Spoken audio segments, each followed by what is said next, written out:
है शोबिस की रंगारंग दुनिया का।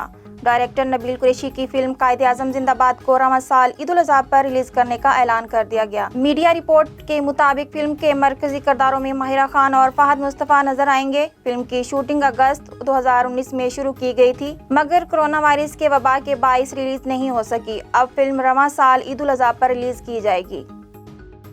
बॉलीवुड अदाकार जॉन इब्राहिम और उनकी अहलिया प्रिया रंचल कोरोना में मुब्तला हो गए। भारतीय अदाकार जॉन इब्राहिम ने अपने सोशल मीडिया पर लिखा कि मैं 3 दिन पहले किसी राब्ते में आया था, जिसके बाद मुझे मालूम हुआ कि वो कोविड पॉजिटिव है।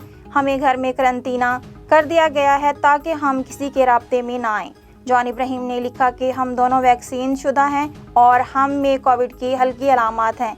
बराए मेहरबानी अपना ख्याल रखें, सेहतमंद और महफूज रहें। बरतानिया के शहर मानचेस्टर में अताउल्लाह ईसा खेलवी का कंसर्ट बदनज़मी का शिकार हो गया। गुलकार को सिक्योरिटी के हिसार में हाल से बाहर ले जाया गया। कंसर्ट के दौरान गार्ड्स ने स्टेज के सामने नौजवान को डांस करने से मना किया तो नौजवान मुतशिल हो गए और सिक्योरिटी गार्ड से तल्ख कलामी हुई, जिस पर अताउल्लाह ईसा खेलवी को कंसर्ट छोड़कर जाना पड़ा। दूसरी तरफ कंसर्ट के ऑर्गेनाइजर जुल्फकार अली मेहर का कहना है कि अताउल्लाह ईसा खेलवी खैरियत से हैं। लड़ाई ब्रेडफोर्ड से आए 2 ग्रुप्स ने शुरू की। नौजवान अताउल्लाह ईसा खेलवी के साथ गाना गाने पर बाजिद था। कंसर्ट मनसूख होने पर शुरका ने एहतजाज किया।